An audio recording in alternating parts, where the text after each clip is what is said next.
snark. Every soul welcome but no recorders. Baptized by laughter in the dark. We stand tall, scorning fake orders.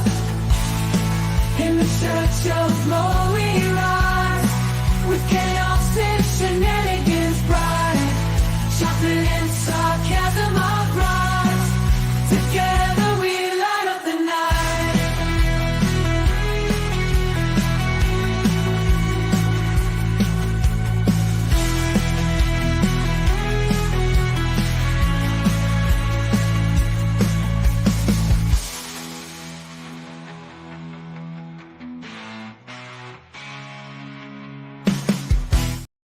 Welcome, everyone. Thanks for hanging in there. We finally have internet reliably. Fingers crossed, I hope. Thank you, Wolfram, for doing the mod duties. I know you were a little confused about this morning, but I had barely gotten the internet back to say, hey, I have to reschedule this for when they say the internet's going to be reliable. And, well, then it wasn't again.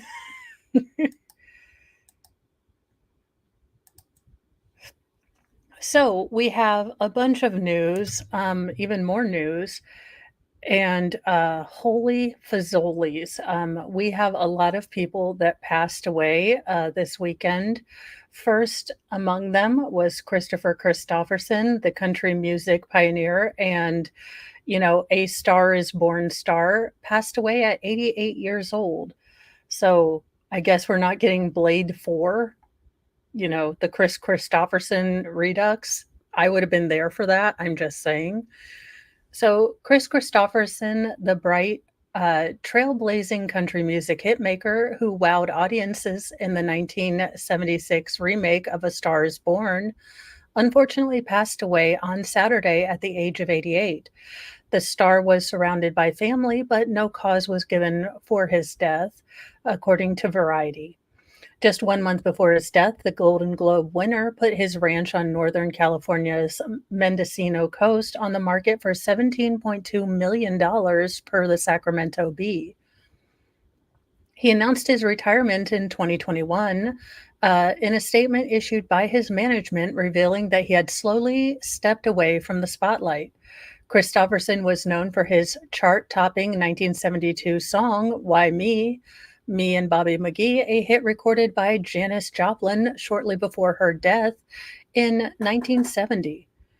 Christopherson once said that his songs, quote, come from the soul, and described his songwriting as a gift.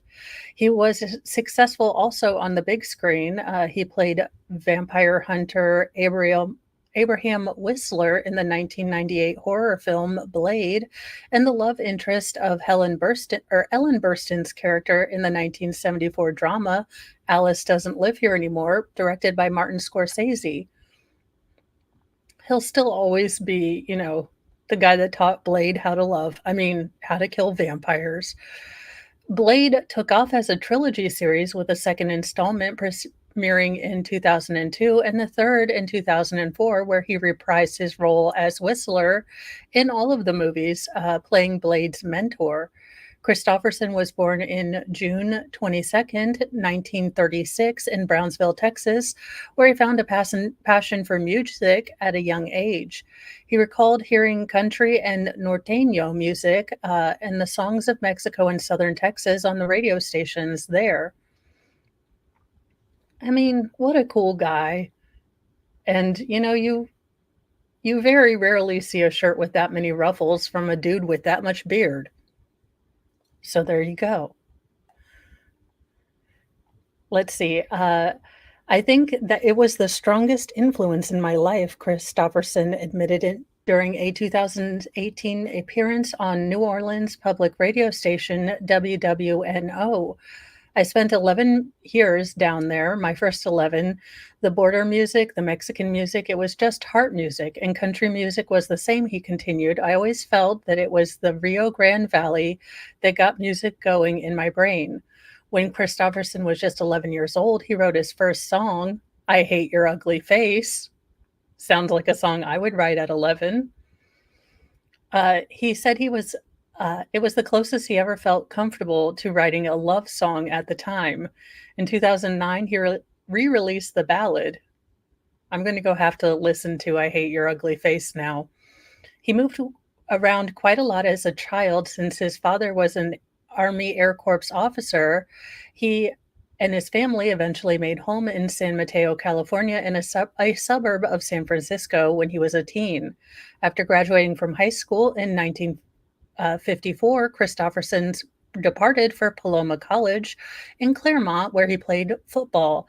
When he was just 18, he was published in the Atlanta Monthly after he won first prize in a short story contest held by the outlet. The first two compositions were titled Gone Are the Days and The Rock. He focused on writing, learning from philosopher Dr. Frederick Sontag, who encouraged him to apply for a Rhodes Scholarship. He studied literature at the University of Oxford in England, graduating in 1960, then returning to California. He married his high school sweetheart, Fran Beer, that same year, according to Wide Open Country. They divorced, unfortunately, in 1969. Christopherson served in the military, beginning his service in 1960. He trained as a helicopter pilot at Fort Rucker in Alabama and later served in West Germany with the 8th Infantry Division. But even while in Germany, he continued to write songs, performing in a band with his fellow soldiers. After returning from Germany, he was even offered a spot to teach literature at the prestigious West Point, but he declined after he learned he would have to give up, music and write lesson plans, and honestly, that would scare the hell out of me. Like, I don't really plan things. Like, we might have an entire class where, I just go off on things. In 1965, he moved to Nashville, where he resigned from the military and vowed to make it in an industry or in the music industry, and that's what he did. He worked scrappy night shifts as a janitor at Columbia Studios, gave the country music star demos of his songs. Per his biography on Nashville's Walk of Fame website, the star hit a turning point in his career in 1969 when Johnny Cash recorded a Christopherson song, Sunday Morning Come Down, which won the 1970 Country Music Association's Song of the Year trophy. His career continued to take off as he wrote for fellow legends like Cash, Ray Price, and Waylon Jennings, scoring a Grammy Award in 1972 for his work on Help Me Make It Through the Night, which was recorded by Sammy Smith. Before her death in 1970, he briefly dated Janis Joplin as they were introduced through their mutual friend and folk singer, Bobby Norworth, according to Far Out magazine. They played a show together in New York, then traveled to her home in California, which ended up being a 3-week-long trip. In 1976, he hit a stride in his acting career, starting as John Norman Howard, a failing rock star in the third iteration of A Star is Born. So, he had to deal with Barbara, which you do. Christopherson played opposite Barbra Streisand, who was his love interest, Esther Hoffman. Their performance became the third highest grossing film of 1976, according to Vox. While other reviews of the film was mixed. The internet is here, my English is out. And it was generally disliked by critics. The piece won a Golden Globe for Best Motion Picture in 1977 and earned Christopherson his first award in film. In 1985, he formed country music supergroup The Highwaymen with Cash, Jennings, and Willie Nelson, which proved to be legendary. They released 3 studio albums, Highwayman, Highwayman 2, and The Road Goes On Forever. So, they had all the things going for them. Even after the musical group disbanded, they all remained close friends, with Nielsen and Christopherson still playing music together every so often after the deaths of Jennings in 2002 and Cash in 2003.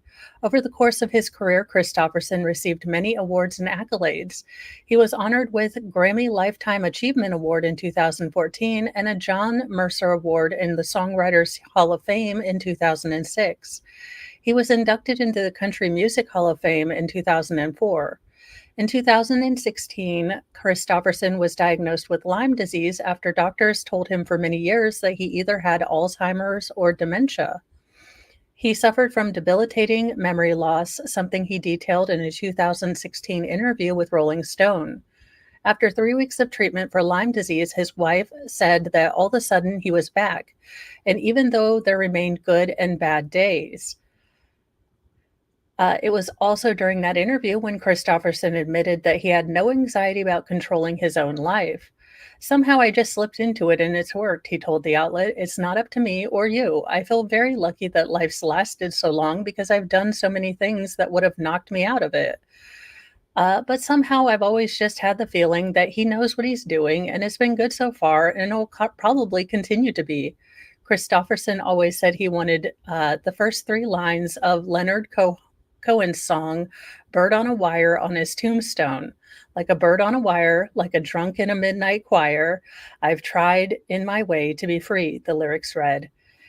In 1973, he married singer Rita Coolidge, divorcing unfortunately in 1980. He is survived by his wife, Lisa Myers, who he wed in 1983. He's also survived by his 8 children, Tracy Christofferson, Chris Christofferson Jr., Casey Christofferson, Jesse Christofferson, Jody Christofferson, Johnny Robert Christofferson, Kelly Marie Christofferson, and Blake Cameron Christofferson. That's a lot of Christoffersons. So, you know what?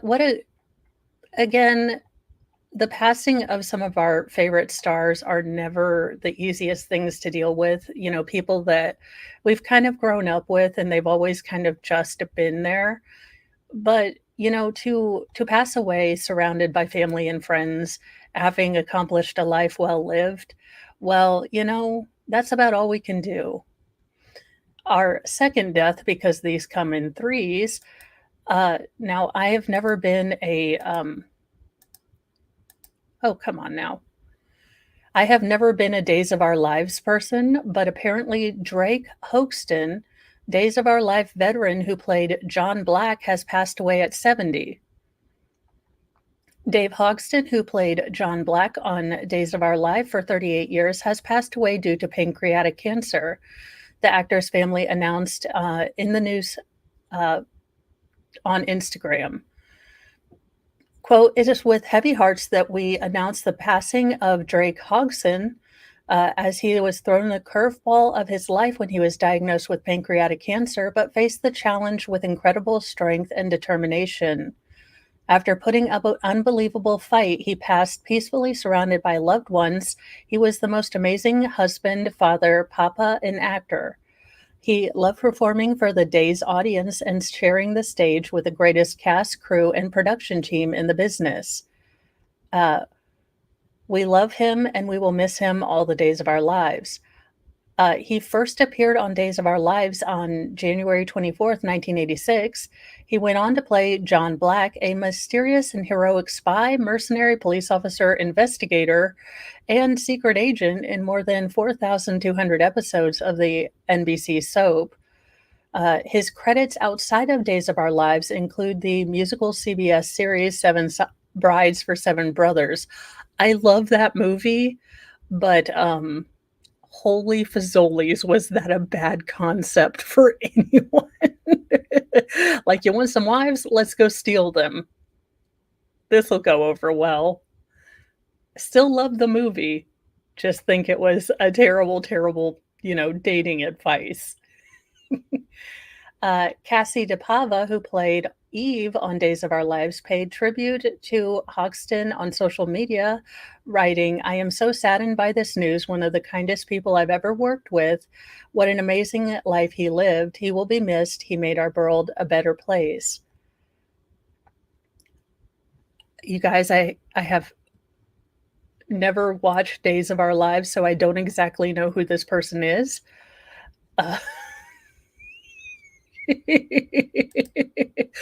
Well, it happens. And let's see, I know I pulled the other one up. Aha. Stop it, Dingleberry.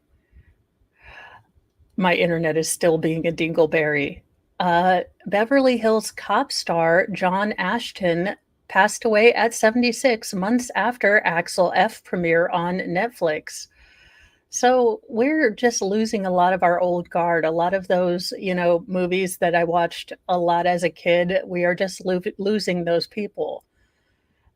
David or John David Ashton, the actor who played opposite Eddie Murphy in Beverly Hills Cop, has died at the age of 76. A rep for Ashton told the outlet that he passed on Thursday in Fort Collins, Colorado, after fighting cancer. The Springfield, Massachusetts native appeared in over 200 screen and stage productions during his 50-year career, including 3 out of the 4 installments of Beverly Hills Cop starting in 1984.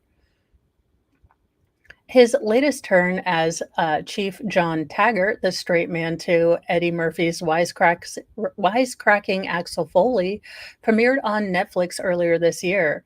Judge Reinhold starred between the two men as the affable detective Billy Rosewood. Other His other credits include MASH and the 1978 John Hughes comedy drama Some Kind of Wonderful, starring Leah Thompson and Eric Stoltz, and opposite Robert De Niro in the 1988 action comedy Midnight Run. The sports fan later pivoted away from acting to co-host the Ashton and Davis show on 870 ESPN Radio. Ashton's rep, Alan Summers, told TMZ John leaves behind a legacy of love and dedication and service. His memory will be forever treasured by his wife, children, and grandchildren, as well as his brothers and sisters and his extended family who all loved him. John's impact on the world will be remembered and celebrated for generations to come. Any donations in John's memory should be made to Pathways Hospice Care in Lamar County, Colorado. So, just, a lot of people are passing, a lot of those old guards in Hollywood, and sadly, they just don't make him, you know, they don't make him like they used to. I don't have stars that I, look up to as much anymore from this new batch of Hollywood. See, the elephant or the, storm in the room. Helene live updates: over 100 are dead in the storm, and President Trump, or former President Trump, is expected to visit Georgia today. Now, I haven't heard anything about whether the current administration is going to be visiting, Ashford, North Carolina, or any of the other places hit really hard. But it does look like we have just been, it looks like a war zone. And there are even houses here up in central Indiana, central southern Indiana, that are just, there were trees that fell. We had straight lined wind of almost 40 to 50 miles per hour. So unfortunately, it is just, people are wrecked. So I feel really, really silly passing, or complaining about any kind of, internet lost. Historic Northern Carolina village is underwater after devastating damage from Helene. So fast-moving water surged above front doorsteps, inundating buildings and small businesses as Asheville appeared nearly flattened. And I think it's really, really as far as I know, Squid is doing okay. She did post on YouTube some pictures of them. It looks like they had a lot of trees down and they got a generator and are working to pick things up. It's devastating. And that's why I felt bad even complaining that we don't have the internet, because honest to goodness, we made it out safe and alive, and so many people didn't. A historic village in western North Carolina is underwater after experiencing devastating flooding damage from Helene. Tree branches, logs, and a dumpster floated across Asheville's Biltmore Village, renowned for being built and owned by a single individual. Resident Tammy Borkson was among dozens of people standing outside a downtown hotel, one of the few places with Wi-Fi. See if they've got any more pictures. Uh, Hoping to connect with loved ones. We've been trying to get an email or a text out, just let everyone know we're okay, said Borkstein, who had water but no power at her home. She says she plans to wait out the storm and hope for the best, but we're in a weird limbo. The water levels reached several feet, with some areas near the tops of street signs. Fast moving water surged above front doorsteps, inundating buildings and small businesses as Asheville appeared nearly flattened by Helene. We knew the flooding was coming, but we didn't know it was going to be this catastrophic, one woman at the scene told NBC News. All of the loss and the destruction is just heartbreaking. More than 200 people have been rescued from floodwaters in North Carolina. Governor Roy Cooper's office said in a statement Saturday. The Department of Transportation said more than 400 roads are closed in the state, impeding travel and rescue efforts. And what I will say, you guys, is this is a lot of darkness. This is a lot of heartbreak and destruction. But you know what I also saw? Now, I am a nerd of epic proportions. I'm just saying, epic proportions. So I love Ryan Hall, y'all. I may nerd out about the weather too. Uh, it is interesting that, in all of this devastation and all the heartbreak, you can see a bunch of people who are surging supplies, surging, anything that they think they can help to that area. And while we haven't gotten a firm plan, Thor, I love you too. Yes. Okay, come. Nope, off the desk. We've had this talk. Come on now. Okay. You are such a dingus, cat. There is no food up here. It's it's just, we can always look at the dark sides of things and how, just tragic everything is, but it is also nice to see the amount of just everyday people, for all of us nerdy nerds who bought, a Ryan Hall Y'all, snow meter or things like that, that all of the things that he sells goes to helping people out in situations like this. And, just everyday neighbors checking on each other and wanting to be a part of the help. I know that a lot of people where I am were looking at getting supplies and, uh, just getting things down to help people. Asheville has a population of 95,000 residents and is about 140 miles west of Charlotte. Quote, this blows my mind. I'm really worried about friends, neighbors, and businesses down here by the river, a man told NBC News, while partly blaming climate change for the destruction. It's just a reminder to me that climate change is going to affect us all. No one is safe from the impacts of climate change, and we really need to take action now. It's just, scenes of devastation are just upsetting. The devastation comes as Hurricane Helene landed in Georgia Thursday night, leaving widespread devastation through the southern U.S. At least 53 people have been confirmed dead as of Saturday, and about 3 million customers were without power in South Carolina, North Carolina, Georgia, Florida, Virginia, according to Power Outage. And these power outages have been, as far as up here. We lost power. You guys saw me lose power and then click the wrong button and sort of got back on Nicholas's show, but we lost power for a good bit of that night. And then we also, we lost power, or we lost the internet yesterday, and it's still, they're warning us that it could be shoddy. And I'm guessing they're surging a lot of the linemen and people that have the skills to help kind of get things going back, or at least bring the basics. Thor, I don't have any food. I know you keep following my hand, but it's just me talking. It's not food. But you've got people with diabetes, certain medications that have to be refrigerated, have to stay cool. You've got people with complex medical needs. I hope that we get some supplies, some movement going so we can help these people. The storm, now a post tropical cyclone, has severely impacted the southeast.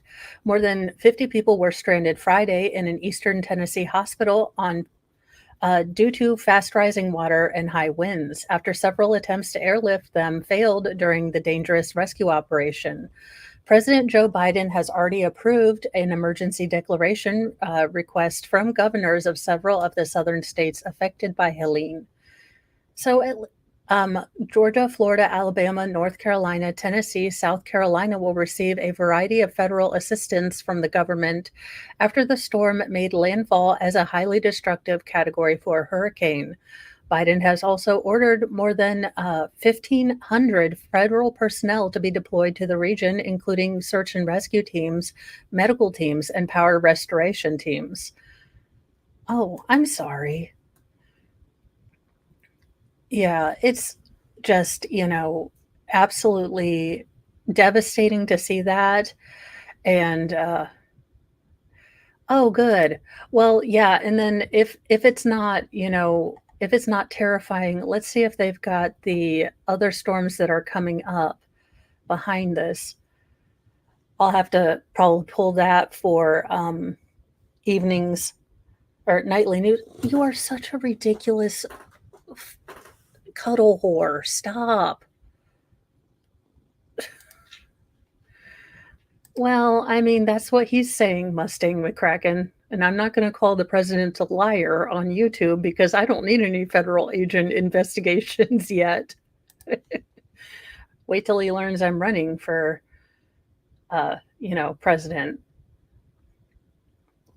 And what I can only imagine is at least a palate cleanser or a mind bleach kneader. Uh, Influencer twins revealed that they share one bra and use the same underwear. Again, why would you say this on national anything? This seems like a terrible, terrible thing. So, who's wearing the bra today? I have no maturity. I am now trying to figure out who's wearing the bra today. Good Lord.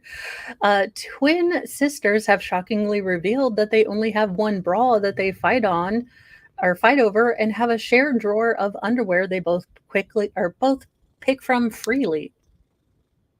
Why? Just why? You guys are attractive young women. I'm sure you can afford more than one bra. The New York based identical twins, Bridget and Danielle Fenlong, 27, made the shocking revelation on Gals on the Go podcast earlier this month as they discussed what growing up as identical twins was like. The duo, who are both social media influencers, dished on how they, quote unquote, literally, and I guess actually literally, share everything and unsurprisingly have divided the internet on where the bond between the pair should be drawn.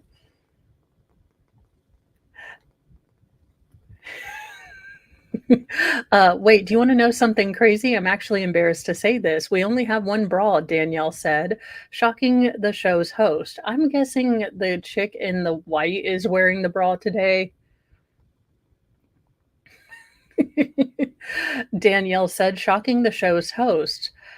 Brooke Miko and Danielle Carolan, and we share the same underwear, Bridget interjected, at which was repeated by her sister to confirm. We only have one bra because we don't wear bras, but whenever we need a bra, we're like, wait, what? We're fighting over it. The pair were then asked which sister was lucky enough to wear the bra for the episode. The sisters revealed that they actually have two bras, one black and the other nude. It was a rare occasion where they were both in use for the show. Nope. No, hell no. I call this lying. How dare you, disinformation merchants? I was looking for boobage, and now you are lying and said you only had one. Daggone it. You lying liartons who lie. How dare you? I will never believe the media ever again. Oh, and this is them all, well, galled up, I guess. I hope one of them's wearing a bra somewhere. However, they shared they rarely wear the black bra due to their outfit styles, so they basically have one between them. The sisters admit listeners might think it's weird as F for them to share lingerie. Yes, you found me. Congratulations. You have sussed out that I am deeply disturbed. No, sir, you have just gotten fur all over every day. Every day it's fur. Now, while they feel comfortable sharing undergarments, listeners of the show are bewildered by their stunning confession. Ladies, y'all could have kept this one to the grave. Yes, you could have. Your mother is dying of embarrassment. Embarrassment.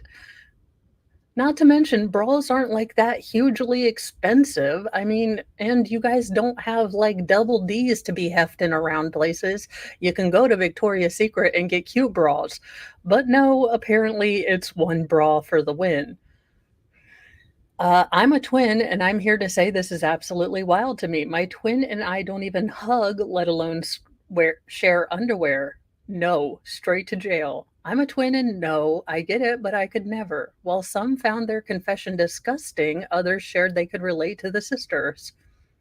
Nope, no, no.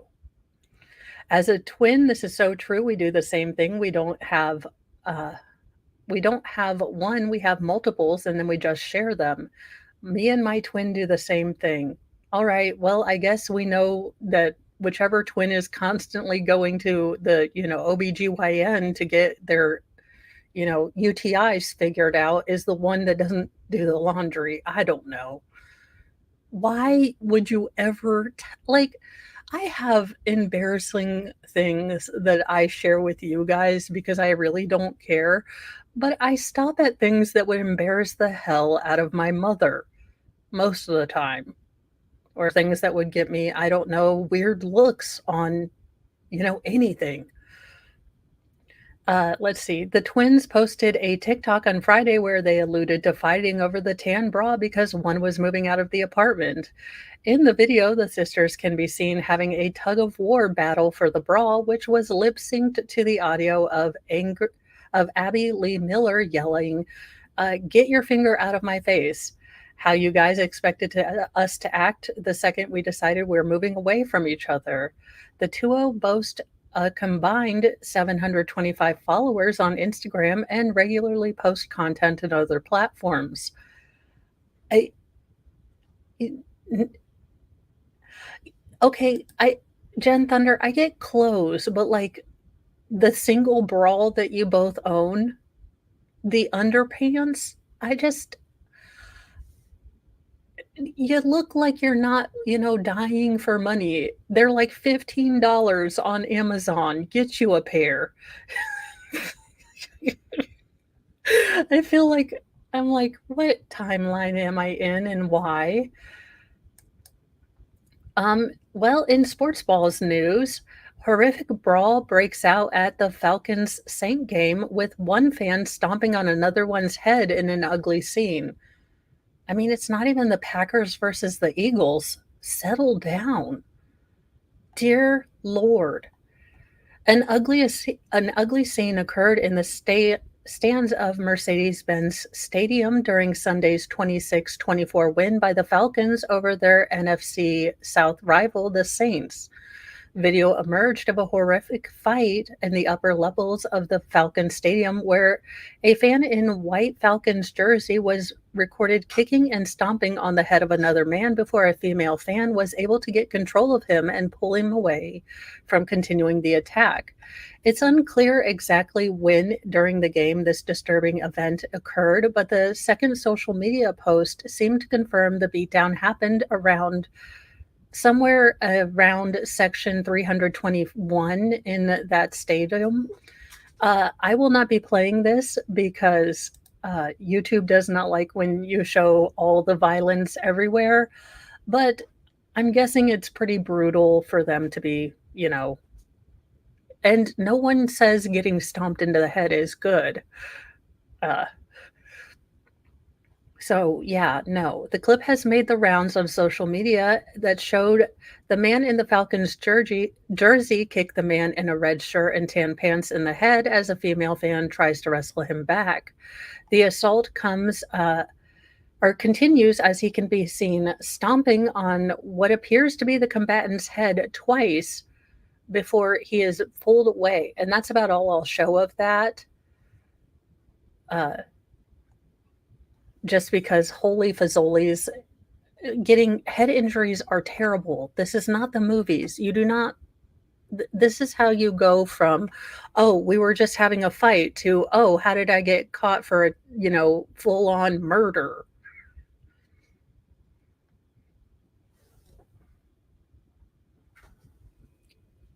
Okay, let's see here. The clip ends with two other men engaged in fighting before it cuts off.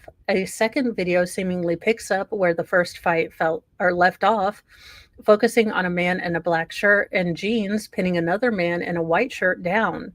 As a separate individual wearing a Falcons jersey comes to break up that skirmish, visible in the background was the fan in white, appearing to try and take another swing at the person he'd just been fighting as he was still on the ground.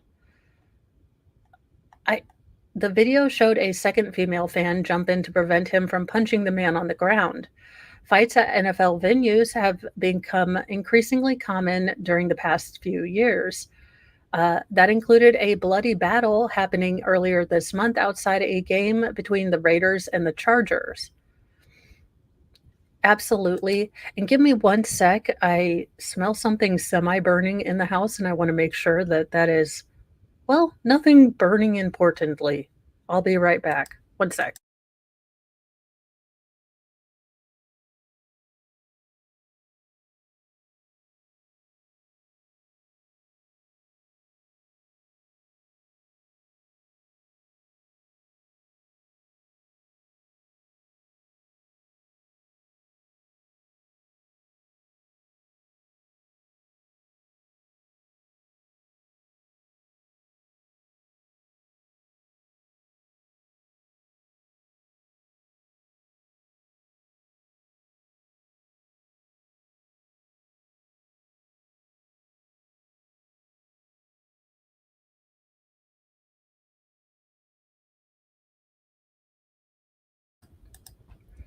All right, no, I was also making sure, so I got this stuff that you're supposed to be able to put into your, front loading, washer. So nothing is burning as far as I can tell. It was just something else. But I got this stuff that's supposed to help with, like, the mold that comes or gets on the liner of front loading, wash machines, so I wanted to make sure that it wasn't causing a chemical reaction of, well, epic proportions, but it's not, and I still get to clean it. So the things that make you excited as an adult. So yeah, looks like the NFL is still not a great place to be. In irony of ironies, quote, join me in being toxic free. Blogger focused on the dangers of harmful chemicals and other toxins admits to poisoning her husband. Well, she really was paying attention to those toxins. She just gathered them up and gave them to him. It's always the ones that preach the loudest. Dingus, I have told you guys, not on my desk. Stop. And why are you wet? Okay, I'm not asking you any more questions. Just down. An Iowa woman fixated on, quote, harmful chemicals and other toxins pled guilty in a case where she was accused of poisoning her husband with eye drops. It is always these freaking eye drops. In August, Daisy Zantier, 39, was charged with 2 counts each of administering harmful substances and DV, causing bodily injury, according to Marion County court records. On Thursday, the defendant pled guilty to one of each count, according to a plea agreement. Authorities say that the woman's guilt was never really in doubt. Daisy Zancher did admit during an interview to administering a harmful substance on two occasions called the little eye drops to her husband Alan in July of 2023.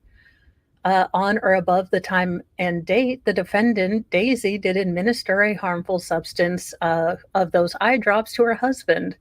The DV charging documents briefly elaborates on the above stated date and time. The defendant committed domestic assault against Allen, causing him or causing injury to him by giving him, the eye drops in his drink without knowledge. The first blog post, What I Am Passionate About, identifies the author as hailing from Pleasantville, Iowa. In court documents, law enforcement identified the defendant as a resident of Pleasantville who lives on North Washington Street. Several years earlier, in a series of LinkedIn blog posts warning about the prevalence of chemicals in everyday household products, were published by a woman with the same name. The antitoxin author has since admitted poisoner, quote, appears to be one and the same. Pleasantville Police Chief Joe Mistrick previously told Law and Crime, quote, I am a Christian woman who wants to do right by her family. Okie dokie. And part of that is keeping them free from harmful chemicals and toxins which could destroy their body. There was a little asterisk that said, unless I introduce them. Very possibly. Yes, that is Dingus McMurdermittens, but he is currently nearly soaking wet on his bottom half, and I don't know what he did. He likes to play in the water dish, so I'm hoping it's that.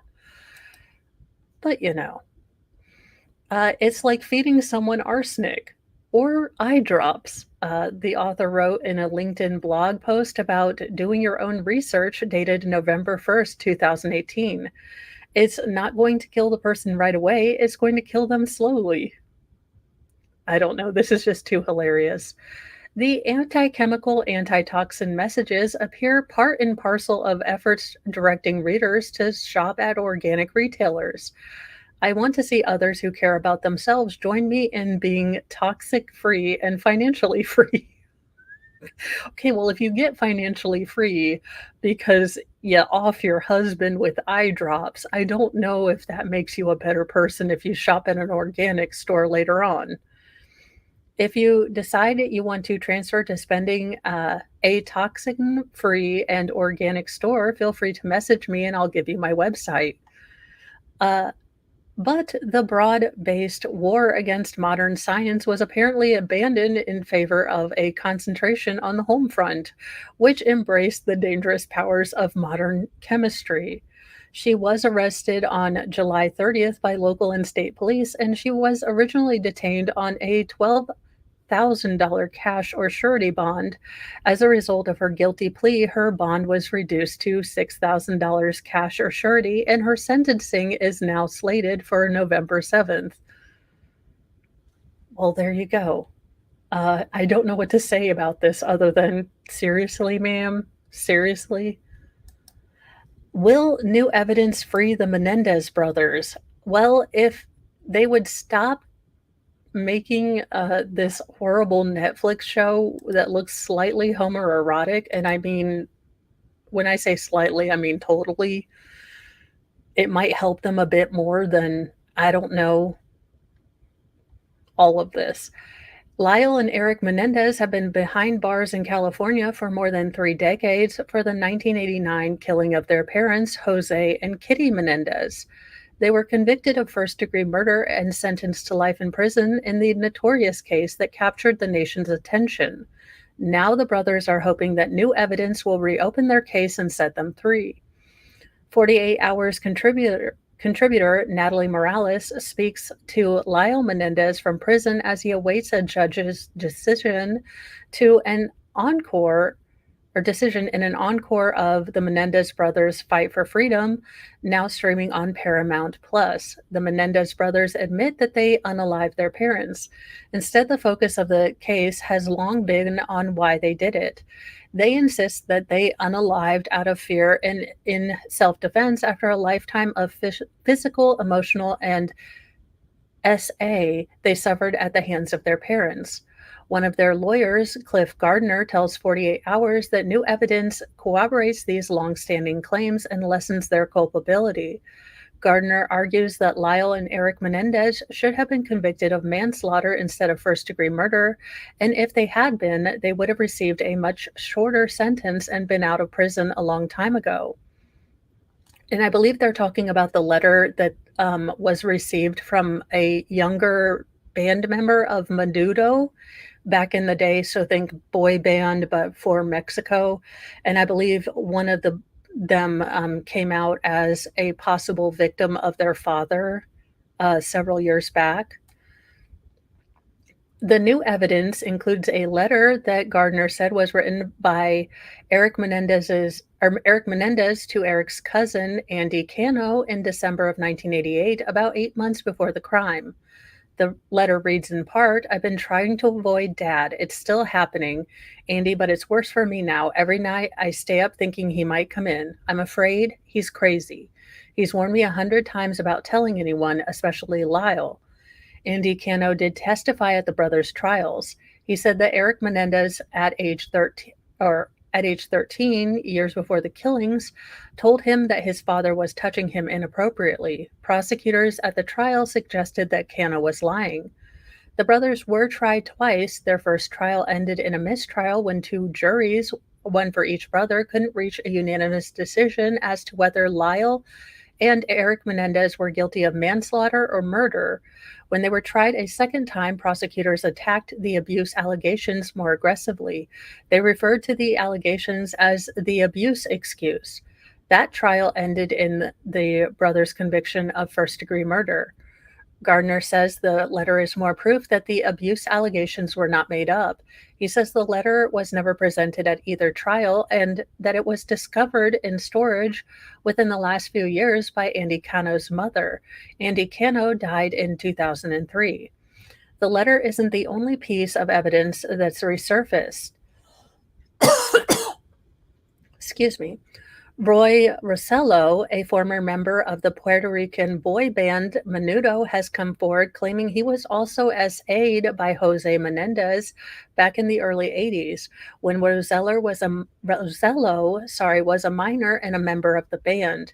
At the time, Jose Menendez was working as an executive for RCA Records, and RCA signed Menudo to a recording contract. Rosello is now 54 years old. He says in a sworn affidavit filed in 2023 that he went to Jose Menendez's house in the fall of 1983 or 84. He would have been about 14 or 15 years old at the time. He said he drank a glass of wine, then he felt like he had no control over his body. He says that Jose Menendez took him to a room and assaulted him. Rosello also states in the affidavit that he was abused by Jose Menendez on 2 other occasions, right before and right after a performance at Radio City Music Hall in New York. "When I first heard about it, I cried," Lyle Menendez told Morales. "For me, it was very meaningful to just have things come out that cause people to realize, okay, at least this part of what it's about is true." The Menendez brothers' attorney, Cliff Gardner, filed a habeas petition in May 2023, citing the letter and the affidavit as new evidence that proves his client's convictions should be vacated. The boys were abused as children. They were abused their whole life. And this is a manslaughter case, not a murder case. It's that simple, Gardner said to 48 Hours about the Menendez brothers. "My hope in the case is that the judge will realize that this is new evidence and is indeed credible and persuasive, and he will vacate the convictions. If that happens, it would be up to Los Angeles County District Attorney's Office whether to retry the case. In a statement, the district attorney's office told 48 Hours it's investigating the claims made in the habeas petition. It is unclear when a judge will rule in the case. But that would be interesting. Again, I think this was maybe, and I wasn't too aware of the Lyle and, the Menendez brother trial because it was still when I was but a young Mo. But I remember my mom watching the ever living Schnell out of it. So it it happened, it was, right out of where I get my love of trials from. In what can only be a miscarriage of justice, what the hell, Long Island? A devastated family outraged after a drunk driver who cost the life of a Long Island flower girl, Katie Flynn, is released from prison. No words. I, I try to be all about redemption, but you've cost a family their entire future. And no, you don't get out early because you feel all the sads. The drunken driver who look, I'm just going to say it just this once and then we can be done with it. Decapitated 7-year-old flower girl Katie Flynn and also killed her family's hired chauffeur after a Long Island wedding has been released from prison, sparking outrage from the victim's kin. Martin Heidgen, 43, who served 19 years behind bars for second-degree murder in the July 2nd, 2005 Wrong Way Horror on Meadowbrook Parkway in Freeport, walked out of prison Wednesday after being granted parole, the state's Department of Correction and Community Supervision confirmed Sunday. For the families of little Katie and her slain limo driver, Stanley Rabanowitz, the system failed. And this is the little girl who lost her life. And I don't know that we have a picture of the gentleman who was driving her, but if I see one, I will put it up. Quote, this liberalism is a bullet into the back of families who suffered the loss of their loved ones. Joyce Rabinowitz Schuster, the driver's widow, said in an email to the Post. There is no accountability in New York State anymore. Murder should be 25 years minimum. Crime is rising in New York City because these dismissive attitudes, and it must stop, she wrote.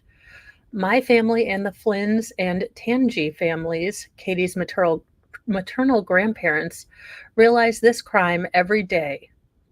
And the hundreds of other friends and family members of victims involved in this murder, Rabinowitz Schuster said, shame on the parole board who released a murderer. Heidgen, who was 24 at the time of the fatal wreck, had driven his pickup truck the wrong way for nearly 3 miles when he slammed head-on into the limo as it returned from an idyllic beachfront family wedding in Bayville. His blood alcohol content was more than 3 times the legal limit when he crashed. In the limousine were Katie, her little sister Grace, 5 years old, their parents, Neil and Jennifer Flynn, and Jennifer's parents, Dennis and Chris Tangi, a retired Nassau County cop. The wedding was for Jennifer's sister. And I mean, look at this. This is devastating. And why is it always the a-hole that's driving drunk survives? I just can't. In a statement to Newsday, which first reported Huygens' release, Katie's parents and the parole board said the parole board's decision to release their young daughter's killer has had a profound impact on the family. Excuse me. We ask that the public know our sadness and feel our pain, Jennifer Flynn told the outlet. Katie was murdered as a 7-year-old. Where her murderer lives, imprisoned or parole, makes no difference in our lives. We realize that our news cycle is over, but it is our hope that your readers think of us and we influence their choices. Heidgen was sentenced to 19 years to life after being convicted on 2 counts of murder, 3 counts of first-degree assault, and tampering with physical evidence. The convict tried to appeal the verdict after being imprisoned, but was shot down. And this would be a photo of the driver who lost his life as well. A spokesperson for the DOCCS said Sunday that parole board granted Hikden conditional release August 13th and who was cut loose Wednesday. In the terms of his release, uh, it the he must stay in state unless given permission to leave. Higden's lawyer did not immediately respond to a request for a comment from the Post, but in a statement to Newsday, he said that his client remained haunted by the tragedy. Quote, both Marty and his family are grateful to the parole board of recognizing that it is appropriate for Marty to be released on parole and allow him to reenter society and become a productive, constructive member of our community. The lawyer, Stephen Lamenga, told the outlet. He is and remains forever remorseful for all the pain he's caused so many and continues to pray for them and their families. You know what? You can pray from a prison cell. I'm in that kind of mood right now. He can pray from a prison cell. And Fundian, you probably are out more in the front lines of this. I mean, it is just ridiculous. Don't drive drunk. Don't drive buzzed. You know, just stay where you are, get an Uber, get a taxi, get a friend who is not drunk either to drive you. Make good choices so no family has to lose, you know, any one of their family members because you decided you were tipsy and wanted to drive. What a douche canoe. Speaking of douche canoes and how we continue to pay for them with our taxes, taxpayers should fund trans surgery for an inmate who unalived a child, a baby to be exact, a judge rules. Now, normally I don't have any dog in the fight as to whether you know, people decide to change their genders or do all of that. I don't care. Just don't ask me to pay for it. And especially don't ask me for me to pay for it for someone who unalived a baby and looks like this. Because I guarantee you, I have plenty more that I'd like my tax money to go to. True. Also, phones can wait. Taxpayers must fund the sex reassignment surgery for an inmate who unalived an 11-month-old baby. And this thing is from Indiana. And a judge in Indiana has ruled, born Jonathan C. Richardson, the inmate became known as Autumn Corleone, is serving a 55-year prison sentence after being convicted of murder by strangulation in 2001. The victim was his stepdaughter. The inmate has sought sex reassignment surgery, including an orchiotomy and a vaginoplasty. I'm okay. I can do his orchiotomy for free without anesthesia, so it won't cost y'all nothing. For those of you who don't know what the medical terminology, orchiotomy is where we remove the bulbs, if you will. Well, not me personally. I wouldn't want to touch that without a lot of Purell, but I'm just saying and then vaginoplasty is where they create a new one.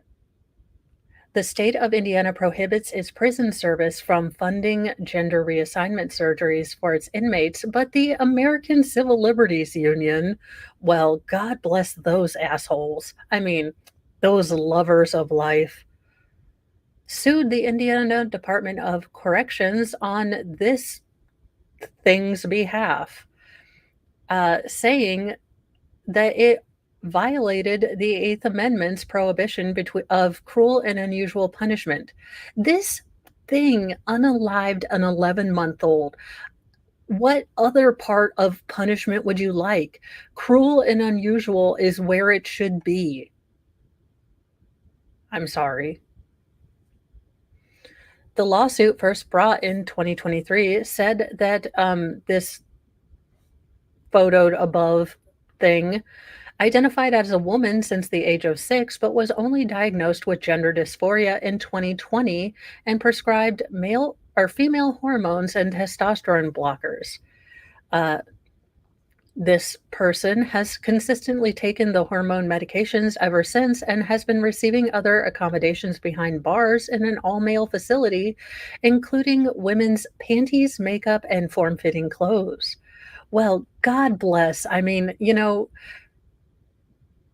uh, seriously, this person didn't identify as whatever it is that this thing is now, because I believe I've done a story on this particular person before, and they wanted to be known as a Wiccan Islamic fundamentalist. So was very upset that they could not wear a hijab as a modest Muslim woman of fol- or practicing polytheism, which try that in Palestine, see how it goes for you there, whatever you are. Court filings revealed that this particular individual has a history of self harm, including an attempted at home castration. I mean, we could have just let him continue. I'd have been okay with him doing his own surgery. The ACLU argued the next step of receiving sex reassignment surgery or gender affirming surgery was a medical necessity. Quote, she believes that the only remedy for her persistent gender dysphoria and the serious harm it causes her is to receive gender affirming surgery, specifically an orchiotomy and vaginoplasty. A federal judge in Indiana has now decided they'd never like to be elected again and agreed that denying surgery would be unconstitutional. Quote, specifically, Ms. Cordeleone has shown that her gender dysphoria is a serious medical need. No, no, just no. And that despite other treatments provided to her to treat gender dysphoria, she requires gender affirming surgery. How about this? And I know this is going to be radical. We just take all the mirrors away from her since she's already in special detention so she doesn't get her A kicked by all the other dudes who think they're dudes. You know, she's in a place where the world shouldn't reach out with its gender dysphoria and hurt her. So I think she'll be okay. Obviously, this federal judge wants to be elected nowhere ever again in Indiana. She requires gender affirming surgery to prevent risk of serious bodily and psychological harm. Well, I'm so glad that we're worried about this person's harm. Again, unalived a baby. Get back to me when she has gangrene on her wiener. I'm about done. He ordered Indiana's Department of Corrections to take all reasonable actions to ensure that the killer receives reassignment surgery. The state's attorney general vowed to fight the ruling. Todd Rokita, a Republican, told Fox News taxpayers do not want to pay for these kind of surgeries. The science is not at all settled about what this being a proper procedure or that not doing this procedure amounts to cruel and unusual punishment. You can undoubtedly expect our office to appeal this decision. Ken Falk, the ACLU of Indiana's legal director, said that the ruling marked a quote significant victory for transgender individuals. Okay, riddle me this, Batman. You are just a normal, everyday person who happens to be a little confused about your gender. Do you want to be lumped in with this asshole? No, you don't. No, this is not the hill you want to die on, ACLU. I will be kind and supportive and sweet to anyone going through troubles, but that kind supportiveness drops when you unalive a baby. I don't care. I don't want to pay for this unless they would like me to do the orchiotomy for free and without anesthesia, allegedly in Minecraft. Denying evidence based medical care to incarcerated people simply because they are transgender is unconstitutional. Well, let me clear this up for you. I'm denying it because he killed a child. So there's no hate in my heart other than the fact that he's a murdering piece of crap. I mean, I don't really care who he believes he is or, what he next, permanent markers on his face. I don't care. And I know someone in the comments might get upset that I'm still calling him him, but once you take the life of an innocent child, I no longer have to be kind to you. Nope, I don't. Now, he was convicted of strangling an 11-month baby while her mother, uh, the murderer's then wife, was out to work on September 12th, 2001. According to Fox News, uh, Corleone filed a separate lawsuit last year against a prison chaplain for allegedly preventing the inmate from wearing a hijab outside of the cell, despite identifying as a Muslim woman. Yep, pretty much great success.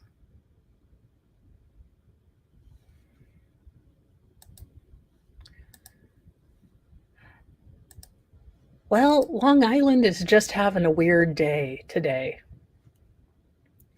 A Long Island man was brutally beat and stabbed pal to death after a boozy night in the Hamptons before texting a handyman to clean it up. You mean he's got so much, capitalist privilege that he made his handyman clean up his murder scene? How dare he? A Long Island man fatally beat his pal in a Hamptons home after a night of heavy drinking, then texted his handyman to help clean up the mess.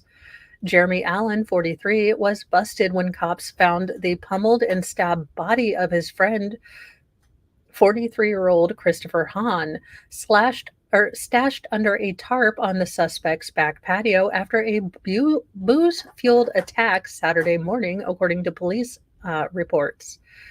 Authorities said Allen and his drinking buddy were discussing their next 12-step program when they got into a heated. Okay, wait a minute. I thought it was 11 step. Or is it? Wait, they were talking about getting clean and going to AA when they were drunk? And that's what got into it? What is going on in this timeline? When they got into a heated dispute, which ended with Allen beating the victim before stabbing him in the head and unaliving him, prosecutors said at his arraignment Sunday. Suffolk County Prosecutor Elena Tamaro told Southampton Town Justice Adam Grossman during the proceedings that there is video footage of the vicious attack and that it is brutal and heinous to watch. Hahn and Allen, who had been charged with drunk driving several times since 2007, according to Newsday, were allegedly pounding down drinks when they got into an altercation that grew more violent, Allen's lawyer said in court. An enraged Allen allegedly beat Hahn for as long as 6 hours before prosecutors said he pulled out a large knife and stabbed his friend in the neck and head. The outlet said Allen then texted a handyman from the area and asked him to help clean up the house. When the handyman saw the bloody body, he allegedly told Allen he had to buy some bleach to do the job and instead called the Hampton Town Police, who got to the scene shortly before 10 a.m. Hahn was pronounced dead at the scene. Allen was arrested about an hour after the body was found. I mean, who? Okay, because sure, why not?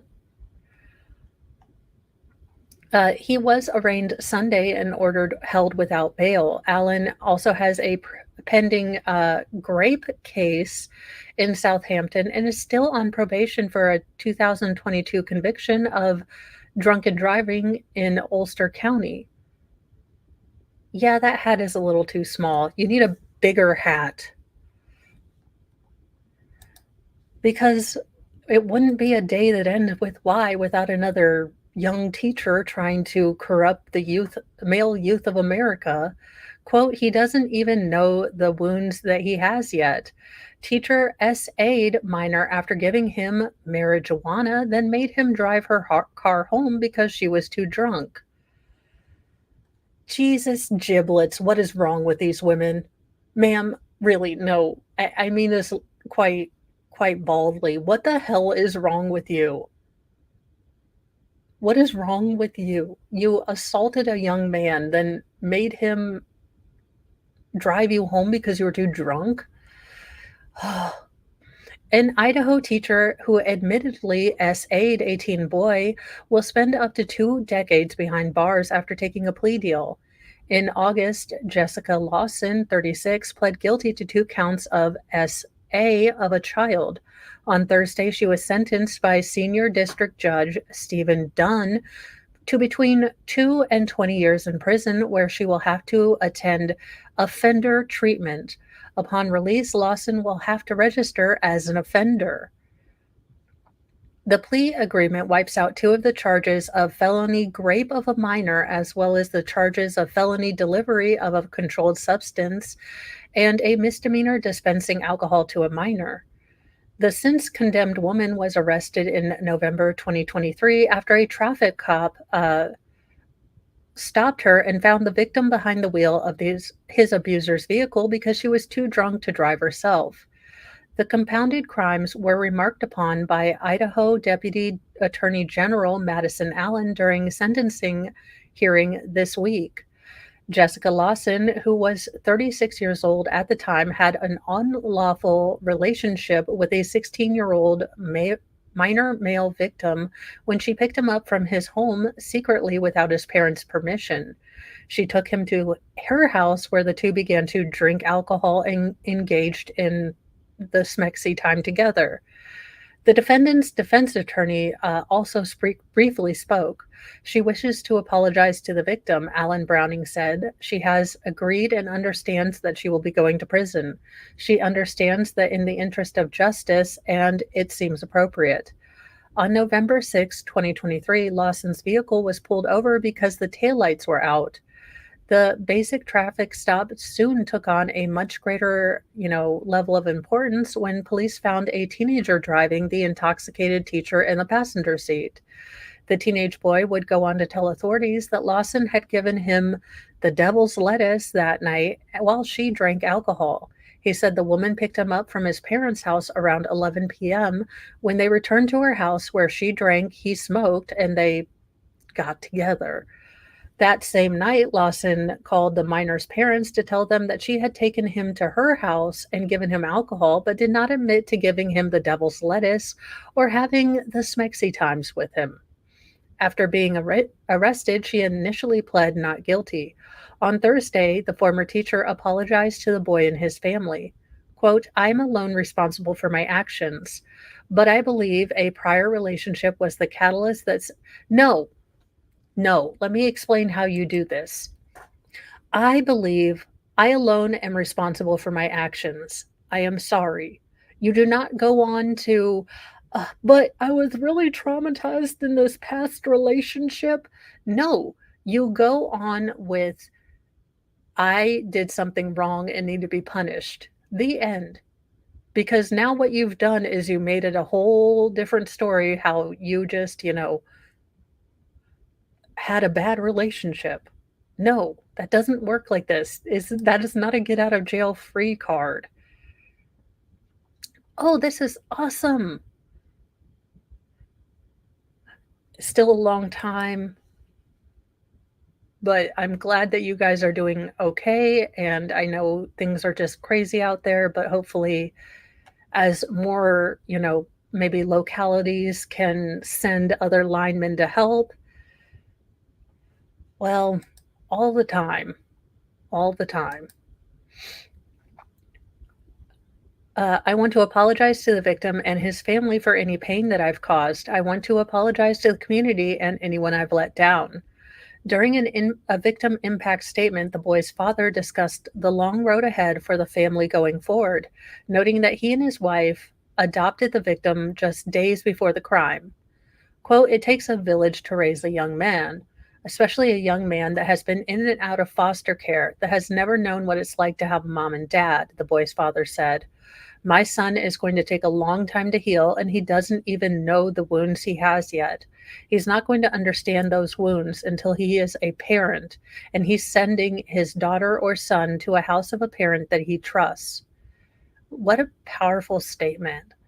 Because I think a lot of times we kind of, not me, but society in large tends to kind of overlooks the actual real psychological impacts that this has on younger men. I know everyone's like, "Oh, where are these hot teachers when I was here?" But these are an invasion, a disproportionate power base. This is something that, he's not gonna realize, like his father who adopted him said, until he, struggles to trust anyone around his own kids, till he struggles with relationships because he doesn't know if this is going to be a real great, thing or he's just getting used. He's not going to have, he's always gonna have that fear that he's getting taken advantage of. Again, these are wounds that he's just not gonna realize he has until he gets older, and I am glad that we are finally turning away from the, "Huh, huh, where were those teachers when I was a little kid?" to, these he is going to suffer the same kind of wounds, maybe displayed differently, maybe act out differently than we know that young female, victims deal with. I did see that. Let's see. Did you hear about the Teslas and other EVs flooded out in Florida? One so far, just to add insult to injury, burned the home of its owner. Oh, good lord. That's terrible. Um, in what the hell and where is Lord Chippy? I feel like we just have a whole lot of people that thought Lord Chippy just wasn't gonna be here because of the hurricane, but let me tell you, Lord Chippy is still around. Inside the horrifying story of a 13-year-old who was stalked by a teacher's aide before going missing. 29 years ago this month, a Wisconsin 13-year-old's life changed forever when a teacher's aide she had known for years tricked her into taking a one on one trip. The purported trip turned into a 3-month kidnapping, leaving her family and small town community terrorized and wondering if she would ever return home safe. Jessica Mullenberg's kidnapping took place on September 16th, 1995, when Stephen Oliver, her one time teacher's aide turned creative writing instructor, kidnapped her under the guise of taking her on a trip to work on a writing project. But the seeds of Oliver's manipulation and abuse began years prior, according to Jessica, who was eventually rescued and has now become an advocate for sexual and physical abuse prevention. Jessica, who is now married with the surname Christensen, says she hopes by telling her story she can prevent other children from being similarly exploited and abused. Oliver had known Jessica for years prior to the 1995 kidnapping, first meeting her when he was a teacher's aide at her grade school, according to ABC News. Oliver began a creative writing club at the school and became a suspiciously close mentor to Jessica, reportedly following her to 2 schools and eventually moving across the street from her father. The day she was kidnapped, Jessica's parents both immediately knew who had taken their daughter, according to ABC News. That day, the 13-year-old had taken a trip with Oliver from their neighborhood in Eau Claire, Wisconsin to Madison, Wisconsin, under the guise that Oliver was taking Jessica to a meeting with a publisher who was interested in her work. Flippin' scary as hell. But that purported meeting was all a ruse. Jessica fell asleep in the car with Oliver, suddenly waking up to realize she was in trouble. I woke up and my hands were tied behind my back, Jessica told ABC. He then had ropes like all over my leg and under the seats. He told me he was taking me and there was nothing I could do. Oliver threatened Jessica and her family that if she said anything or asked for help, he drove to Kansas City before flying with her to Houston, where he registered them as both a father and daughter and kept Jessica chained in her hotel rooms for the next 3.5 months, according to Wasu Daily Herald. Oliver got a job painting at a hotel and continued to abuse Jessica nearly every day, according to the outlet. Then, 3 months into the ordeal, a hotel manager just happened to catch a rerun excuse me, a rerun episode of America's Most Wanted, which provided a description of Oliver and Jessica. He immediately recognized both of them. The manager called the FBI, who descended on the hotel, rescued Jessica, and reunited the teenager with her family. Oliver was convicted of kidnapping, interstate transportation of a minor for illicit sexual purposes in June of 1997 and sentenced to 40 years in prison. As a now adult with the surname Christensen, Jessica has become an advocate for SA awareness, sharing her story on multiple occasions with students and their parents and in the media in hopes of shedding light on other potential abuse cases. I wish I had known what child abuse was, what grooming was, what was appropriate for an adult to touch me and not to touch. She told a class of middle school students in 2017 during a speech about the warning signs of abuse. According to local WEAU, if I had known that, I think I would have been in a different place by now. Nearly 30 years later, Jessica is now married with 2 teenage children of her own.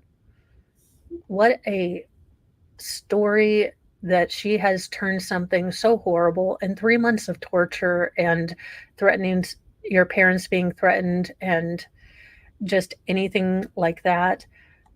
I mean, what an incredibly strong person to take that story out, nearly every other day or maybe once a week.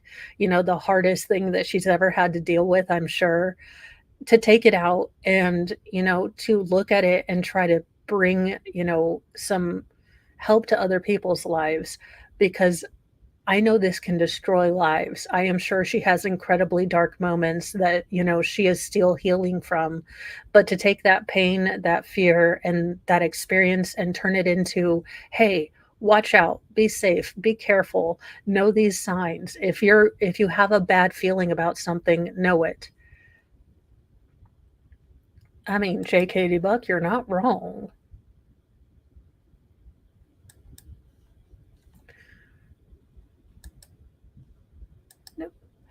Earth will have another moon for a little bit, so maybe we can send that guy to the mini moon to inhabit. Earth's moon will soon have some company, a mini moon.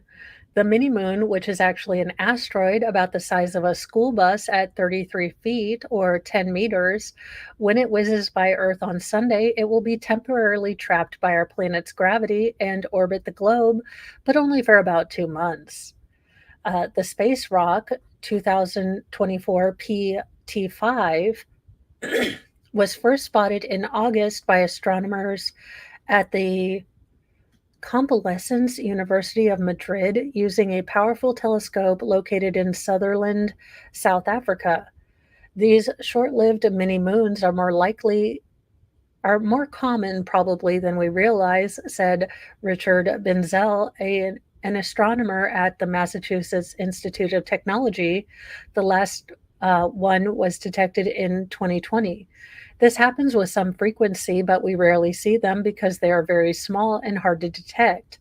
He said, only recently has our surveying capability reached the point where we can spot them routinely. Discovered by Carlos de la Fuente Marcos and Raul de la Fuente Marcos, was published by the American Astronomical Society. This one won't be visible to the naked eye or through amateur telescopes, but it can be observed with a relatively large research-based, telescope. So there you go. Benzel, who is not involved in the research, said it's not clear whether the space rock originated as an asteroid or a chunk of a moon that got blasted out. The mini-moon will circle the globe for almost 57 days, but won't complete a full orbit. On November 25th, it will part ways with the Earth and continue on its solo trajectory through the cosmos, but it's expected to come back by again in 2055. There you go. So we'll still have a moon. And in an update to what I can only say has to be the most what in the ever living crap headline I have ever read. We have his wife, folks. We have his wife. The then wife of the not even quote unquote, just the evil TV zoologist Adam Britton reveals the moment she learned that he had tortured, raped, and unalived dozens of dogs. And if you think I messed that headline up, no, no, I didn't. This man was gross. He created dog snuff films. You guys, the center of the sun is the only thing that can deal with this person. Okay, let's see here. The the then wife of celebrity zoologist, jailed for raping, torturing, and unaliving dogs, has revealed the moment she found out about his evil abuse and how he begged her to send him dog books even when he was behind bars.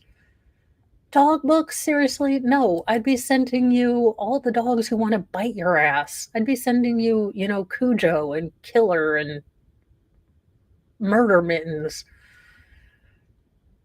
Let's see here. Adam Brinton, now his now ex, Erin, told Australian news show 60 Minutes that she was out of town on work when she was told the cops had stormed their home in Darwin. She had, quote, no idea why or what crimes were until a lawyer told her that her husband was accused of raping and torturing 42 dogs and unaliving at least 39 of them. Quote, she told me that there were crimes of animal cruelty and, obviously there was bestiality. Again, obviously, like, I don't like anyone who's like slightly mean to dogs.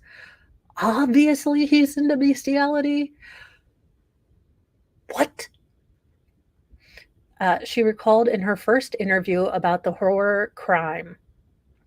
And when she told me bestiality, my brain was like denial, Erin said. Hearing that information is the most awful thing you could ever hear about your partner. It was so shocking, and I felt sick. I couldn't speak. I couldn't think. He's a sociopath. I can't comprehend how someone could be so depraved, so evil. Britton, who worked with David Attenborough on the BBC, was sentenced to 10 years in prison last month for the horrific abuse as well as possessing CP. Aaron has since divorced the British born zoologist, but says he continued contacting her from behind bars to beg for books on dog domestication, breed history, and behavior. What? No, we send him nothing. And why is he dressed like a vicar? I mean, why is he dressed like a priest on his wedding day? We should have known something was wrong. Quote, he's writing about this if he can, sort of continue his fantasies in his mind, and it makes me really angry, Erin said, saying the disturbing request messed with her head. He doesn't have any conscientious or consciousness of what's right and wrong. I feel like I've lost so much of my life, and I feel like I've been completely duped. He just destroyed my entire life. I wish he would have tried this with the alligator or the gator here and gotten chomped in half, like, everyone now wishes he did.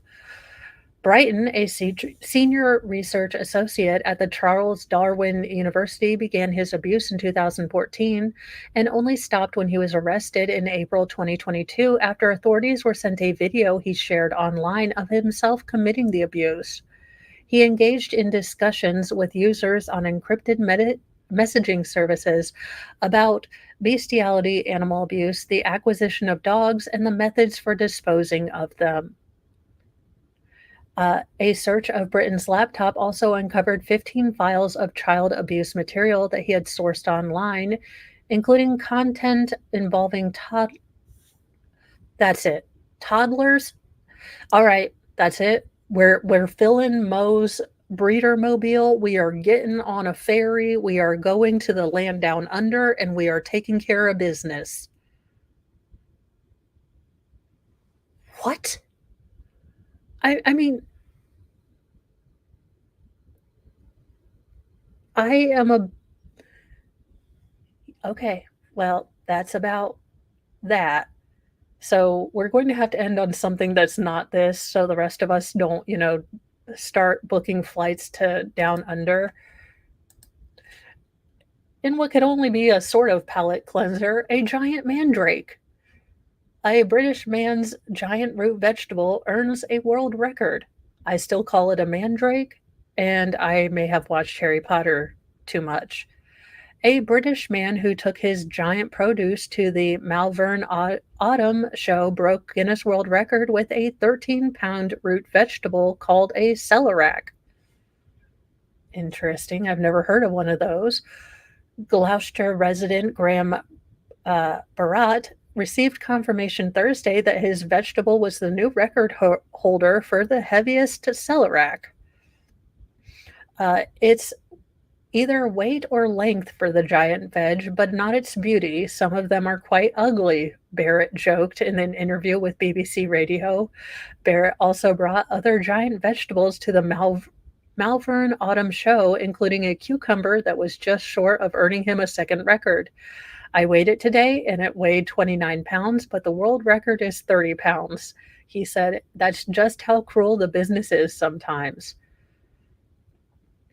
So there you are. At least we ended with a giant mandrake that I'm sure will be, torturing herbology students in the near future, because I have no idea what you do with a celeriac. I don't even like celery, so I don't even know what I do with a celeriac.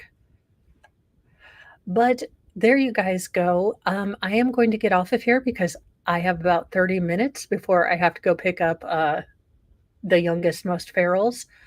But I do know that we will be on for tonight as long as the internet holds, bringing you more, news and headlines that make you want to pull your hair out, but also make you feel good sometimes. Yeah, you hope. And I will catch you guys here in just a little bit. So I will see you guys all at 7 p.m. tonight.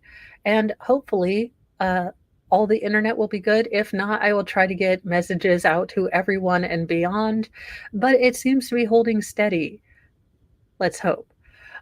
I will see you guys in just a little bit. Have a great day. Thanks for joining me for the later news. And hopefully tomorrow will be, life as normal-ish as it can be on this timeline. Bye, you guys.